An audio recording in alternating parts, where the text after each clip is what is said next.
Thank you, fellow Zionists, for joining Jewish National Fund USA's weekly briefing. I am Lizerbram, president of Jewish National Fund USA. It is day 243 of the war in Israel. Our first guest today is Yuval David. Yuval is an Emmy-Award winning actor, director, and filmmaker.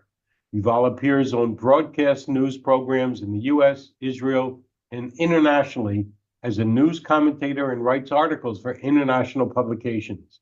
He is an active leader in Israeli, American, and international Jewish communities, focusing on causes pertaining to Jewish, Zionist, LGBTQ, civil rights, and social justice. He also works to represent and help rescue LGBTQ people out of dangerous and life-threatening situations internationally, primarily from countries that follow Sharia law. Yuval's goal is to entertain, uplift, and inspire as he motivates people within of greater representation, inclusion, acceptance, and celebration of self-community identity. Yuval, it's good to see you again. Thank you for being a proud Zionist voice and for your work with Jewish National Fund USA. Yuval? It's an honor to be here with all of you. We're at a time that so many of us are feeling the anxieties, the stress, the depression, the sadness, the anger. And it's important for us to gather together as a community, to gather together with those of us who are activists, because it's in those moments, it's within this community that we can be empowered, that we can lean on each other. I've been active with the Jewish National Fund for a very long time. I think probably as almost any American Jew has been, beyond the blue box, which is, on the shelf, right, that we were raised with. But really understanding throughout my experiences with JNF was understanding that JNF provided me a way to be an activist, provided me in my early years as an activist with opportunities to help people.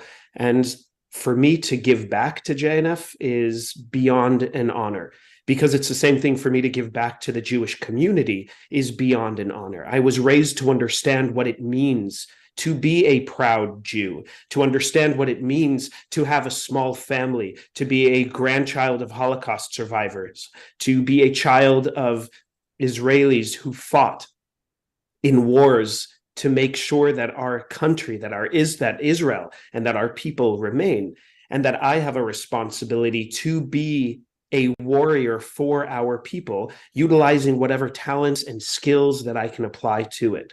So now, as I travel across the United States, Canada, and Israel, and speak out on news programs, I'm a keynote speaker and workshop leader at events, my goal is to empower all Jews and our allies and our future friends, our potential allies, to be activists, to stand up for what is right. And when we feel that depression, that anxiety, the sadness, the anger, those are feelings that we feel because we are aware of what is happening in the world around us. That awareness kind of sucks. It's hard. It's not easy. These are not easy things that we're dealing with. But we need to wake up. We need to be as active as possible. And that's why we need each other. So for me to be here with all of you is simply amazing for me. I've been an LGBTQ activist for a long time. I'm a proud member of the LGBTQ community, yet I'm also very much challenged by what I'm seeing.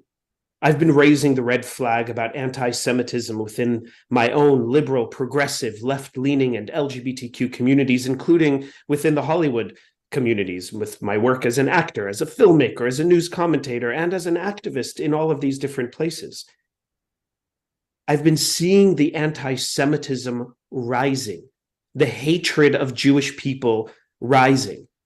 And now I feel like we're trudging in a swamp of sewage of hatred that is rising so rapidly that it's frightening us and intimidating us. So what do? We connect. We have this community. We focus on the values that we believe in.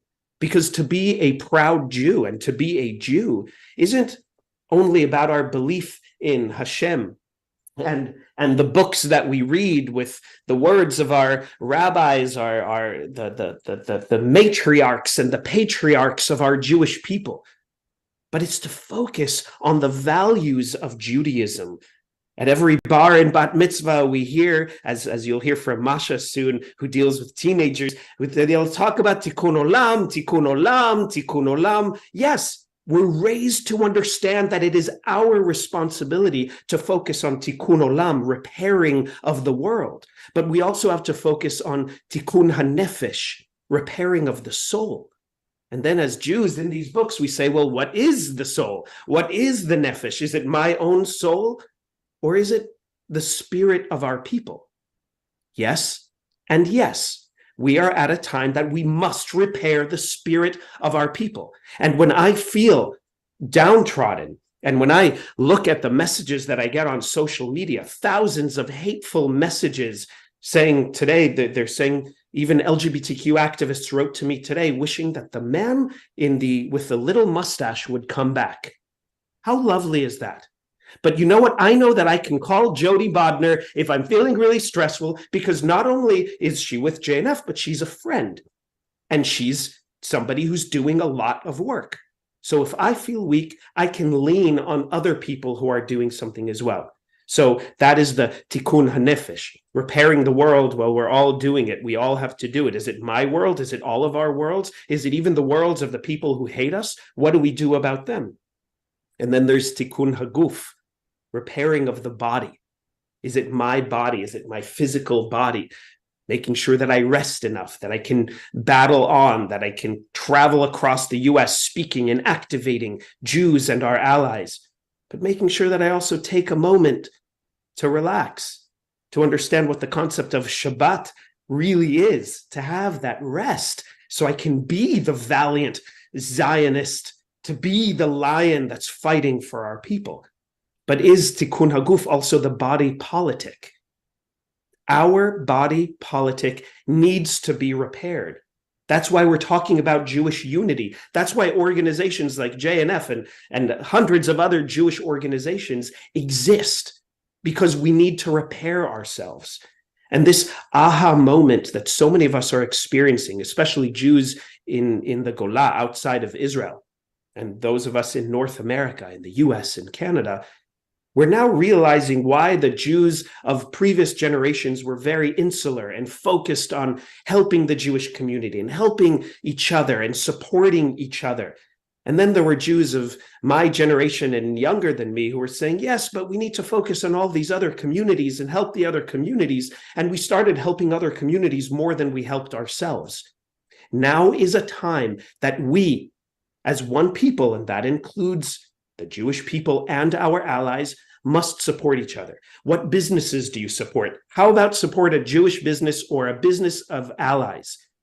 What doctors do you go to? What lawyers do you hire? What gyms do you go to? And who are your friends?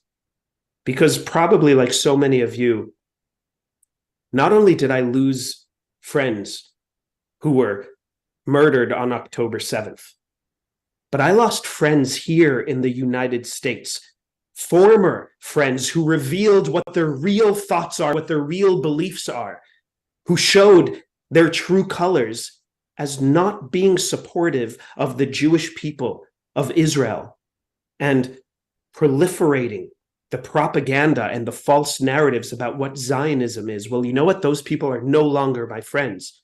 Even if they came for Shabbat dinners, even if they came as plus ones to my film screenings or to fabulous events where we had gift bags, because everybody loves a gift bag. So I learned who my real friends are. And it caused this deep loneliness where I thought, wow, I don't really have that many friends.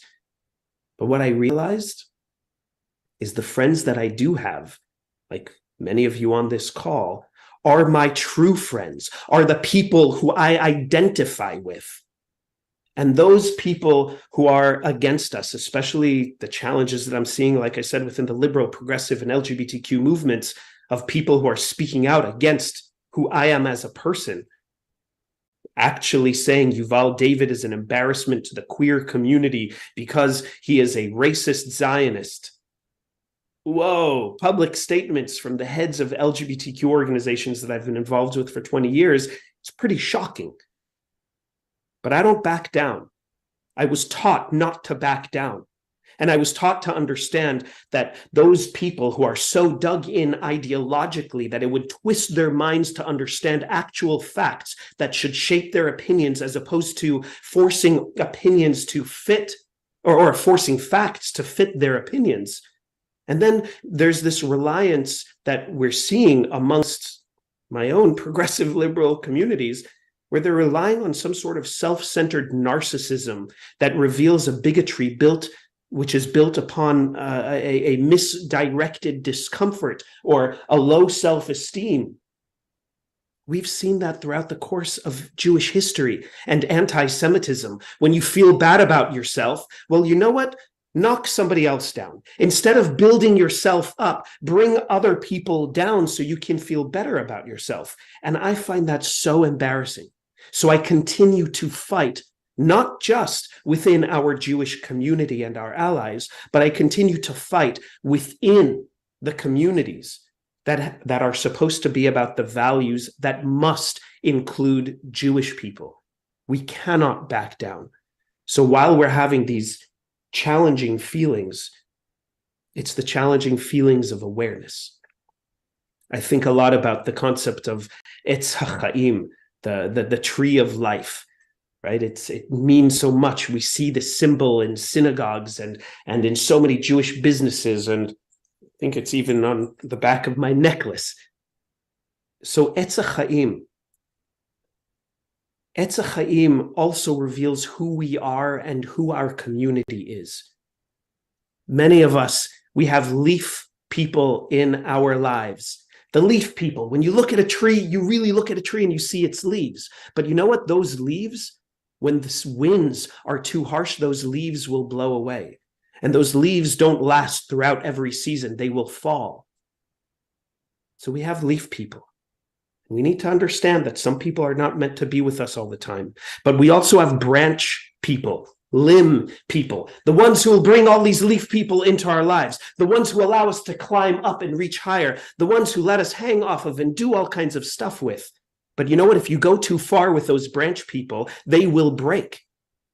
And then we have the trunk people, right? The thickest, the strongest part of the tree, the one you can lean on, the one you can do the most with, the one that grows, the one that reaches up for the skies, the ones that will reach and grow out limbs and branches and bring in the leaves. That is who we are for each other. But we also must remember the root people, the ones who don't need to be in the light of day, the ones who reach down into the earth to create a firm base. So how can we be the root people for each other? Well, we were born as the root people for each other. How can we be the trunk people for each other? Well, we were born to be that.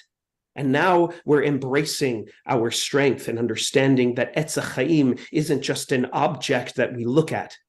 We are the Etz HaChaim. And I think of these things, especially as I face those challenges, those hardships, to try to give myself those same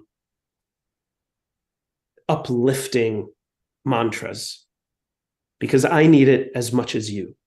And for those of you who are on social media, wonderful. You need to be. It's a losing battle. I believe that we're going to win this war, because that's what the Jewish people are all about. Things have happened to us before. The older people who are on this call, who've had more rotations around the sun, have seen more things than those of us who haven't traveled around the sun as many times. And our previous generations have seen it. We've allowed ourselves to become kind of weak and complacent. And I speak for myself, even as a lifelong activist. I've had a pretty easy life as a Jew. But you know what? We come from strong people. We come from survivors.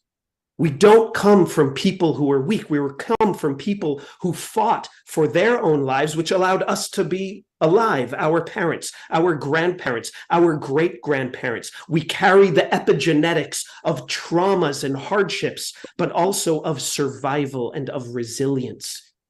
That is what Zionism is about. That is what the Jewish people are about. That is what we must continue to define and explain to people. Zionism is about the self-actualization of the Jewish people with a connection to our ancestral homeland. We want social and political representation because we deserve it just like anybody else does. And that's why we focus on helping our neighbors at the same time, because those are the values of Judaism. It's in the third paragraph of the Declaration of Independence of Israel. It's not to say to be against our neighbors, it's to work with our neighbors. That is what we do. But I'll tell you what, I've been pretty challenged because I mentioned those former friends, and I think, well, do I have to help them? Do I have to reach out to the people who did horrible or said horrible things against my people? I struggle with that. And, maybe that does deserve a call to Jody to give me that advice, or to Masha, who deals with this stuff every single day.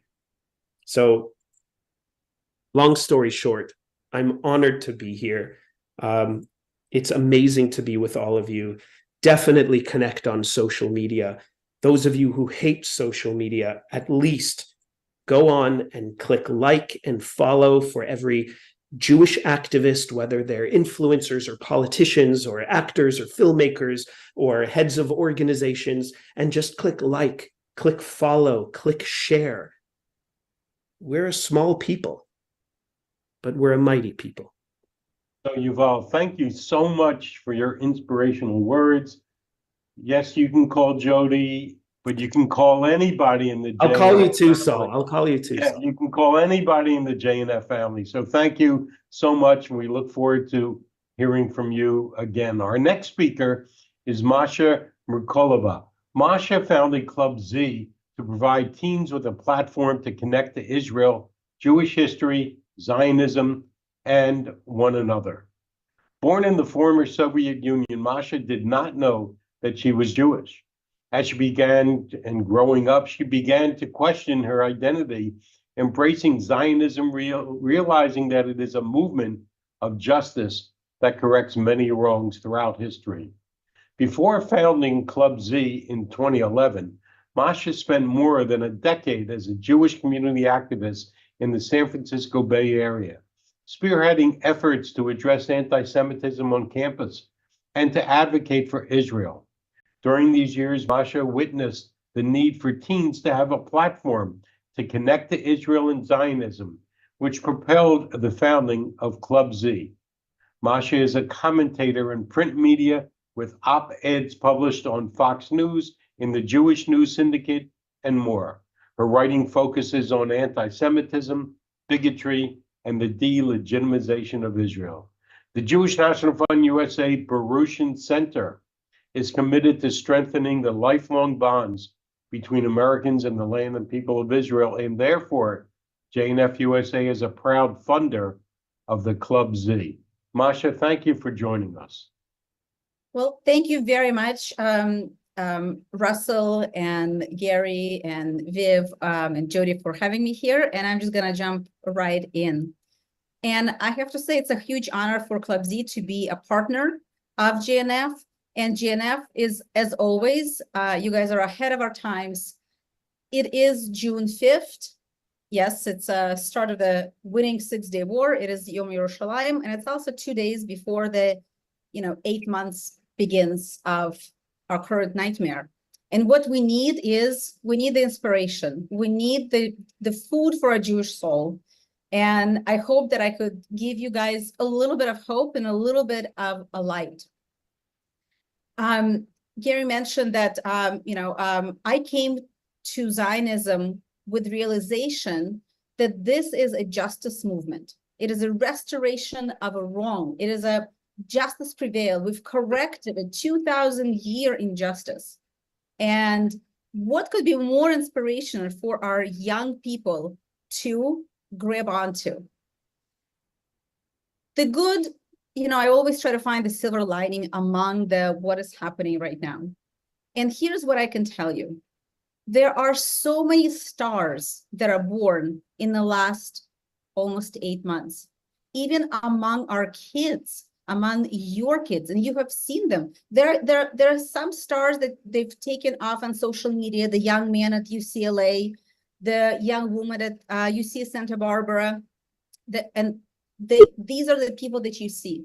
But I'm telling you, there are hundreds and hundreds of Jewish students, Jewish teenagers who are stepping up. I want to read you a short quote from one of our kids, and he's an 8th grader. I joined Club Z after the massacre of October 7th, and it has completely changed my life. Since joining, I have spoken at the city council, I have gone to countless rallies, and I have volunteered in my community. We have been able to come together. Yes, unfortunately, you know what? We are the people who come together when we're under attack. And I think one of our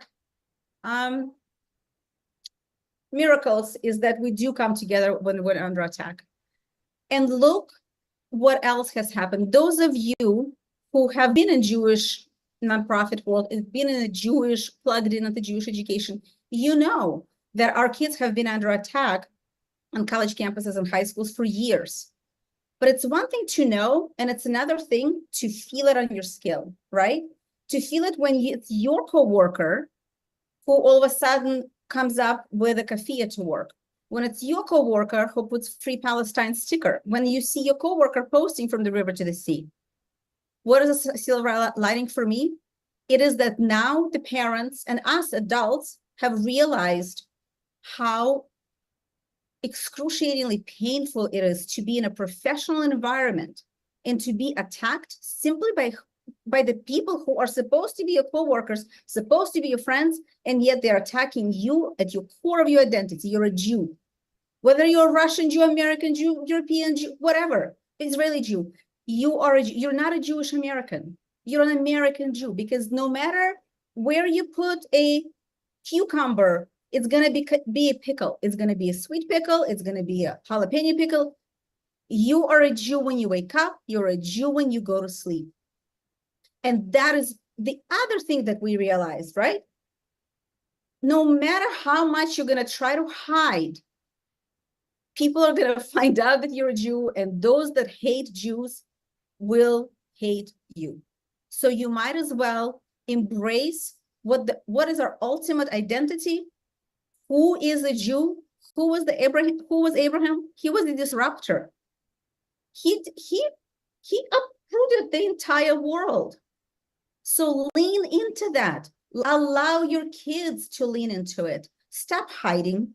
Stop trying to pretend who you're not. You're a Jew. So lean into that. I want to show you something very quickly. This was AP. This was AP Physics in a Silicon Valley high school. And I put a green light, a green arrow on this. This was literally a few weeks ago, where kids were asked to write, to expand on effect of Israel's bombing of Gaza on the environment as it pertains to the climate change. The absurdity of this claim, the completely asinine approach. But you know what would not have happened 8.5 months ago? Community would not have risen up in the Bay Area. But we're living in a different world.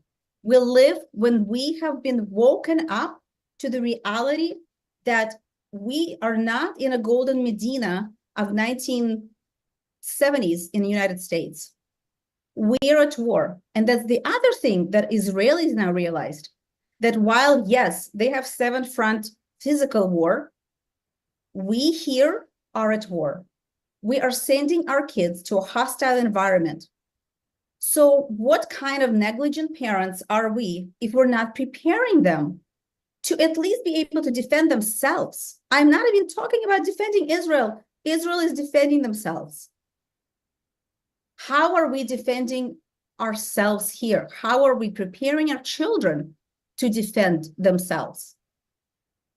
If you have a high schooler that is planning to go to 10th, 11th grade, I beg of you, send them to HSI for the semester.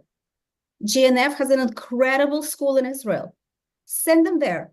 They will strengthen their identity. They will come back with the roots and the trunks and the leaves and the branches and everything. That is the gift that you could give to your kids and to your grandkids. Send them to Club Z. You have to be extremely careful. Right now, there's a lot of programs that are popping up. And I will give you 3 things that we need. If we have these 3 things, we're going to be just fine. What do we need? If Zionism is about a restoration of justice, each of you and each of your children and each of your grandchildren needs to know the following 3 things. Preamble. We have moved past, it's complicated, it's nuanced, it's so difficult to, there's nothing difficult to understand. And here's the 3 things, if you and your children understand, they will be able to find a way to the light. Number 1, Jews are from Judea. We're indigenous people to the land of Israel. We're connected to that land. While, yes, we are Jews in America, if you want to fulfill all of the commandments, you can only do it in the land of Israel. When we're praying, we're facing east. We belong to this land. If we can read territorial, acknowledgements for Native Americans, why can't we ask for the same? Why can't we ask the world to respect our territorial connections? Jews are from Judea, number 1. Number 2, we have, under current international law, we have every right to every inch of the land of Israel, from the river and to the sea. If Arabs want to change that international law, that's up to them to come to the negotiating table. But as the international law stands right now, we have historical, military, international law, we have biblical rights, we have moral rights. That's number 2. And number 3, what all of us need to understand is that Jews are a people, a nation, an ethnicity, and a religion.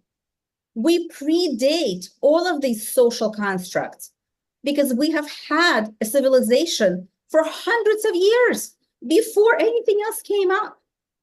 So if we are a people, a civilization that are connected to the particular land, and we come from it, and because we're there, we're bringing so much light to the world, what else could we be asked for? How could you not be proud of who you are?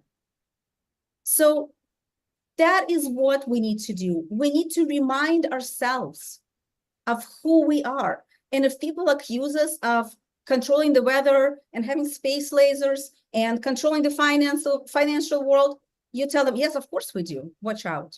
Be afraid. Because, small-minded people will only understand these small-minded things. So again, thank you very much to the Jewish National Fund. You guys are unsung heroes of the Jewish people for the past hundreds of years. And it's truly a privilege to be here. Thank you.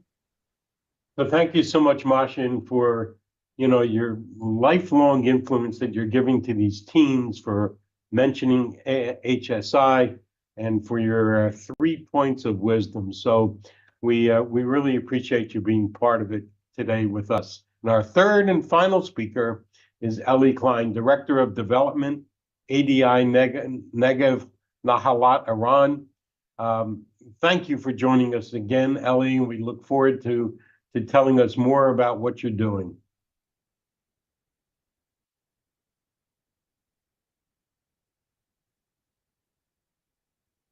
Elie, I think there you go. There we go. I am now unmuted. Thank you so much, Saul. Gary, if you'd be so kind as to put my slide up. While Gary's doing that, thank you. I just wanted to say that I don't see everyone on this call as merely my friends, but very much as my family. And I will simply divide you into 2 groups. those who have recently returned from an awe-inspiring trip to Adi Negev Nachalat Iran, and those who are going to visit very soon. I reference very, very often the Adi magic. It is more than I could even express. Ahead of October 7th, each and every day, we dealt with hundreds and hundreds of visitors and volunteers who were coming and going. And for a short period after October 7th, for weeks that felt like years, we didn't have visitors. One of the things that was missing the most in terms of visitation was our visitors from the IDF. The IDF has made it a regular occurrence that they will send full battalions of soldiers to first and foremost understand what is it that IDF legend, Major General Reserve Doron Almog, did in his retirement years. How did he change the world? And secondly, to understand what it is that they're protecting. When the IDF soldiers take their oath to protect every member, every citizen in the state of Israel, they're protecting us from the weakest to the strongest. And them being the strongest, they have to understand, they have to identify what it means to be the strongest, protecting the weakest. When they come to Adi Negev, they understand that that actually is not the way to go. It's an understanding that we are all humans. We're all part of a spectrum. Some of us might be touched by disability now. Some of us might be touched by disability later. But at some point in time, that humanity, that human frailty, that will show. And unfortunately, following October 7th, we've been getting a different kind of visit. Since October 7th, we've been serving and healing several dozen soldiers. In the time that I have, I just want to give you two quick stories about two inspirational soldiers and what they've been teaching us, and the role that JNF-USA has been playing in healing them and their friends. On your screen, you see several pictures that will help me as I illustrate this narrative. To the left, you see the smiley face of Ron Vaknin. Ron Vaknin is just 21 years old. He's a soldier who, immediately following October 7th, reported for duty in his elite unit, and he was part of the many soldiers, part of the maneuver to house by house in Gaza, rid those houses of explosives, of caches of weapons, removing terrorists and bringing them to justice. In the middle of February, Ron was part of a crew that was going from house to house. They identified a cluster of 4 houses that they knew were housing terrorists. As they approached, those terrorists set off via remote control a cache of explosives just outside at the perimeter of those 4 houses. And Ron and his fellow soldiers were blown backwards by the blast. Ron was riddled with shrapnel. He had shrapnel all up and down his leg and his back. He was rushed to surgery. As the surgeon was repairing his leg, they realized that he had a piece of shrapnel on his neck that had nicked an artery. And the surgeon said that had it been 1 inch away, 1 inch further down, he would have been a paraplegic for life. They mended him. And then Ron said, when he was able to finally speak, the thing that so many soldiers have been saying: I live in the South, I live in the Negev, I want to go home. I understand that I need rehabilitation, but I need to do it closer to home. Where can I go? The Elie Rehabilitation Medical Center, the first and only rehabilitation hospital in Israel's South, built together with JNF-USA at Adi Negev, was the locale that we told him that he could go to. So he came, he joined us at Adi Negev. Within days of his arrival, he was already up on crutches. He was moving around. You can see in the picture, he has that boot, he has those crutches, but to the best of his ability, he tries to move forward. And he keeps saying the same thing over and over and over. I need to get better because I need to get back in there and I need to fight. The level of heroism and humanity and humility in this young man is not, you just won't find it elsewhere. At the same time, the young man that's right next to him in a specialized walker, that is Idan Cohen, is no less heroic. Idan is one of our special education students. In addition to 170 residents with severe multiple disabilities who live with us 24/7, 365, we have 190 special education students who come to us every single day. That includes Idan. And Idan was told that as a wheelchair user with multiple disabilities, he would never, ever walk. As you can see from the picture, you're right, he's not walking, he's running. Thanks to physical therapy, hydrotherapy, and a specialized walker bought specifically with money raised by the JNF-USA Mobility Fund. Each and every day, Idan is loaded from his wheelchair into his specialized walker, and he runs around our playground, navigating every turn like a NASCAR driver and showing that there's no such thing as can't, won't, will never happen. He puts all of those thoughts to the side and he shows what is possible. In the next picture over, you will see Idan spending some quality time with his friend Ron. Ron says that one of the most meaningful parts of his experience of being at Adi Negev is the rural element of it all. How beautiful it is, how lush and green that he can walk all the way and see the horses at our therapeutic horse farm, see the animals at the safari petting zoo, use the hydrotherapy pool, so many different resources that are there for him. But more than anything, what he loves is interacting with our special education students, with our residents, people like Idan, people who remind him why he's there, why he's here really on this earth. And he understands that why he's there, why he went through this ordeal, is because he needed to come out of Adi Negev as a different person. Adi Negev is not just a heal your body kind of rehabilitation village. It is very much a heal your heart, heal your soul kind of rehabilitation village. So every single soldier who's there is so thankful for the dedication of the staff. They are so thankful to be in this beautiful rural area, but more than anything, they are so grateful to be surrounded by people like Idan who remind them why they're on this earth. And finally, I just want to point to the bottom of the slide. Just 2 weeks ago, we had a wonderful friend of ours, longtime JNF-USA donor, Arthur Riegel from Long Island. He came to the Elie Rehabilitation Medical Center to make a beautiful dedication, donating 2 hospital rooms in honor of his beloved parents, in memory of his parents. And following the dedication ceremony, we went upstairs and he had sponsored a luncheon to thank all of the soldiers for their heroism, but more than anything, to hear their stories. He wanted to thank them, each one individually, to thank them for their stories. And as he was hearing story after story, he was beside himself. And he said, you know what? I wish I could do more. He was bemoaning the fact that all he could do was just give money.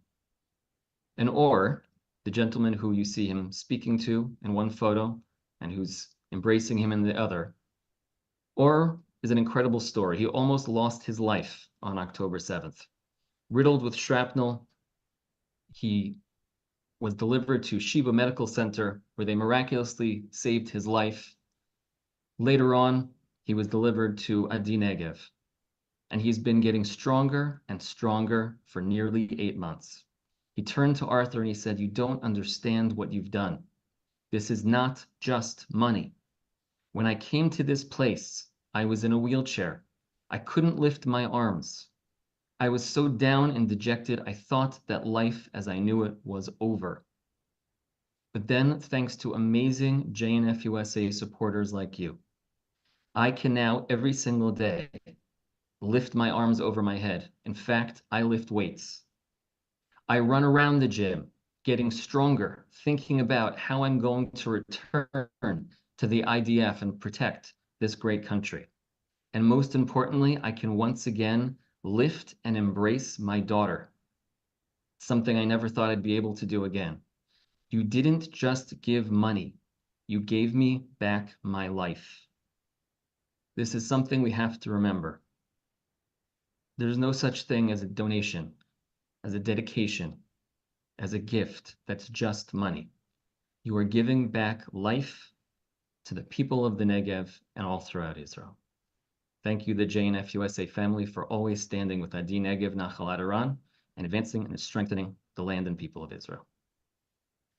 So, Elie, thank you for your emotional words, for all you do, for what Adi Negev does. And if somebody hasn't been there and been on the volunteer mission, and to go down and see what Adi Negev does, you're missing something very important in your life. So, Elie, thank you for being with us. And to learn more on the impact you're having on the ground, visit jnf.org/support Israel. As always, we encourage you to travel to Israel with us on a volunteer working mission. We continue to sell out these missions and have added dates through December of this year. Visit jnf.org/volunteer-il to learn more and to register. Don't forget to register for our global conference in Israel taking place in Dallas, Texas, November 14th to 17th. Be part of the largest gathering of Zionists in the United States. Come away empowered and inspired and with a whole new community of friends. Join the over 1,100 who have already registered at jnf.org/global. We'll see you next Wednesday, June 19th at the same time. I'm Israel High.